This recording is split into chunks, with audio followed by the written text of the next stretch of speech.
You can feel when something ain't right. You can feel like people's body language. You can feel a lot of tension, even if don't nobody say anything, right? You can feel when things like totally off. That love, that compassion, and that trust is not there when you're early in recovery. And we wonder why that love feels so close, but so far away. It's so far out of reach.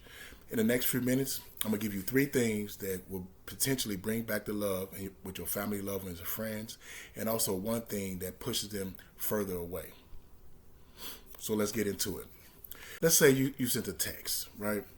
You send a text and say, "Hey, I apologize. I'm sorry for all the wrong I've done," and stuff like that. You try to explain, and you try to be sweet. You even try to like offer to take them out to dinner, to coffee, buy them gifts, try to buy back their love. And you don't get a reply. Or if you get a reply back from them, you're just saying, "Okay, great. Have a good day. I love you." And then your head starts spinning. You wonder why they don't trust you anymore, or they're not understanding that you're doing everything you possibly can to stay sober, but you're not realizing that just staying sober is not going to rebuild trust. It may be cold, but stuff usually ain't what you think. I'll tell you in a second. You're trying to get the old love back from words and big talk, but that's not how it works. Remember all those times that you said you were sorry, I ain't going to do it no more.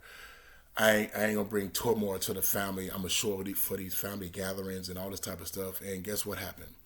Time and time again, you went back to your madness and you was out of the family. So trying to get back in is gonna take more work than you think it is.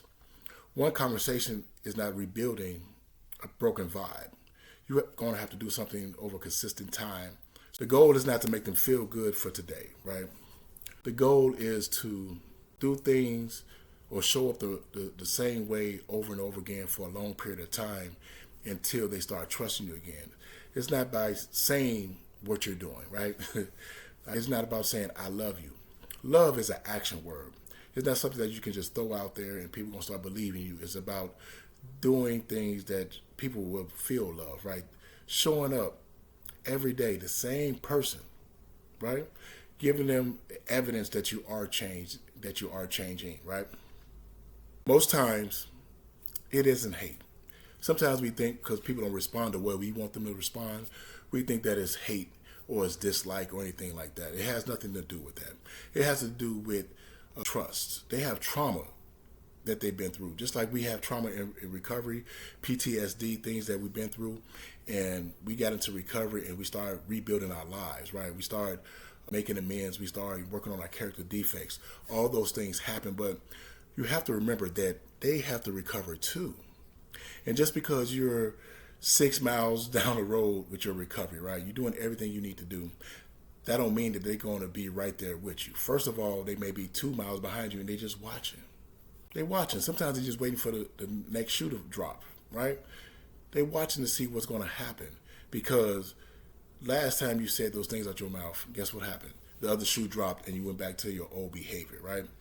Most times it's just not hate. Like I'm saying, it's not hate. They're just protecting themselves. They're protecting themselves from all that resentments and all those disappointments they got from the past, right? And what we need to do is understand that, our family, loved ones, and our friends have to recover too. And also our employers. Sometimes we still have jobs, and I have a couple of people that I know that, they took off work to go to like treatment and stuff like that to get their lives together.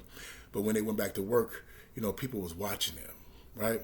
But then over a period of time, they started trusting them again and started looking at them as the person that they are, a recovered person. This is going to be like a part that is going to be challenging for a lot of people. I'm going to take some things out of recovery, right? We know we got to practice, principles in all our affairs, right? Patience and tolerance, right? We got to remember that, for a long period of time, our loved ones was patient and tolerant with us until they couldn't be, right? So we have to give that same energy back. We have to be patient and tolerant with them too as well, right? And being patient and tolerant or being steady is not perfect, right? None of us will do this perfect, but we have to put the same energy we did in our recovery and staying sober that we have to do in our relationships, right? We have to be consistent. We have to do things the same way over and over again with no switching up. If you say you're going to be there for Thanksgiving, you know what I mean, the family gatherings, Christmas, you know, all these birthday parties, the barbecues, show up.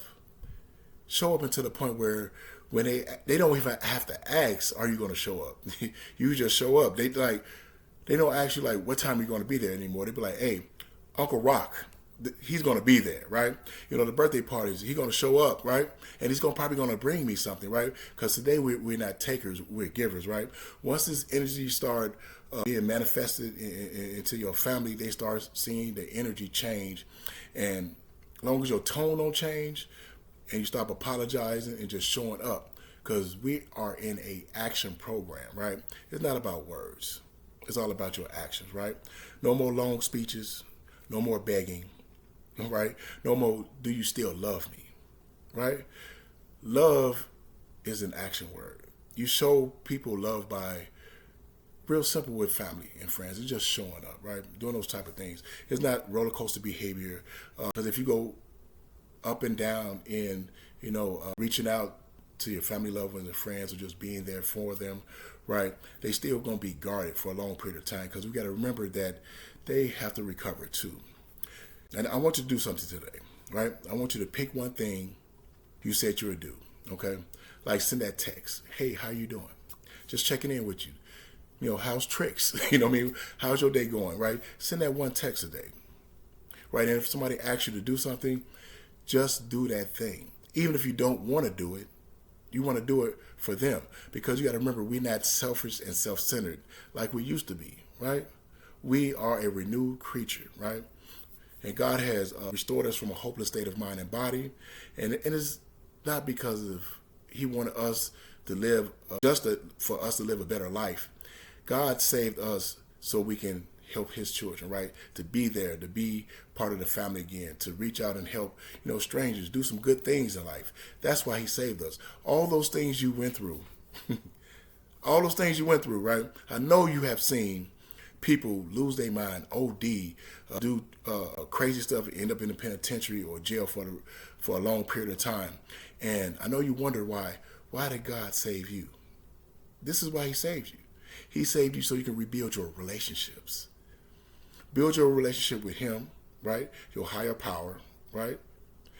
Build a relationship with yourself, self-care, being better, taking care of your health and things like that, staying sober, right? And also rebuild relationships with your family, loved ones, and friends, right? And building relationships goes outside of that too as well. We'll talk about it in future videos. Building relationships with, for me, like for Walmart. I don't go in there and take their stuff no more. I pay for everything. And every now and then I might pay for somebody else's stuff, right? This is how I rebuild relationships. Doing things the right way for a long period of time. And sooner or later, people will lean in and they'll see what you got going on. They'll see that God has restored you, right? And they start leaning in, right? If you want a simple checklist, right, about how to rebuild broken relationships, there's going to be a link in the bio and in the description. And you can check it out. It's absolutely free. There's no charge of it. And also, check out my next video.